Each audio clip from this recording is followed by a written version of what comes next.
Living with addiction and coming alive through recovery. That is the message behind The White Chip. That is coming to the stage in Rochester at Blackfriars Theatre. Shows running the 19th through the 29th. Joining us today, two of the actors in the production, Caitlin McNicka and Eric Laughlin.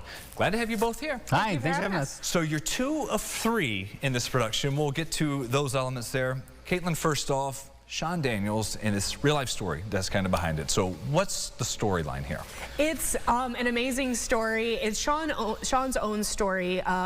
He grew up in the age of very special episodes, and looking around, he got frustrated when he didn't see his kind of story reflected in media about addiction. It's all taken so seriously, and it is a serious issue, but there are some objectively funny things that happen along the way. So he decided, well, if I'm not seeing it, I need to write it. And so that's how The White Chip was born. It had a really successful off-Broadway run, and now we are doing the regional premiere here at Blackfriars Theatre. So this character, Stephen McAllister, so that's who was based off this, we're going through. The White Chip is whenever you go to the first AA meeting, you get that, and then it just follows the life of how things can stay together, how things can fall apart. 3 people, so who are your roles in this? How do you fit in?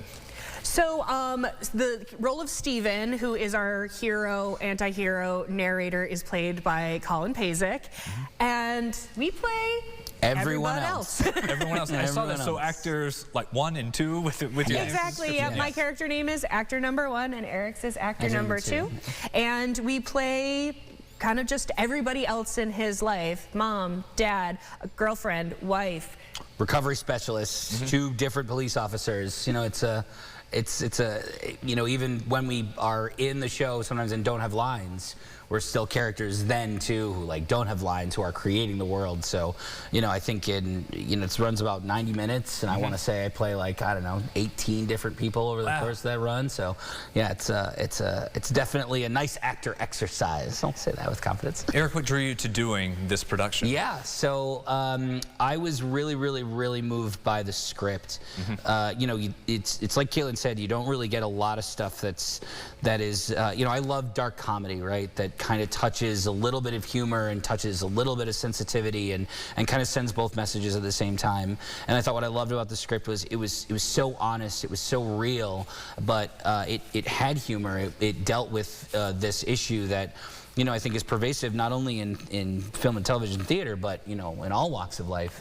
And I thought he just did such a good job of meeting that head on with honesty and comedy and grace and poise. So I was really happy to get a part in the show, and, you know, playing 20 different characters. Like, I'm ready for that challenge for this. Yeah, and coming up soon. Thank you both for sharing that. I know that Blackfriars with this doing a lot of work with community groups who help people with abuse, addiction, going through all that, and their special performances. We're going to have some more information about tickets and showtimes for The White Chip coming up next week at Blackfriars. You will find that today at rochesterfirst.com. Get the Rochester First streaming app today for everything you love from News 8 on demand, plus exclusive shows you won't see anywhere else. Search ROC and download for free on Roku, Amazon Fire, and Apple TV.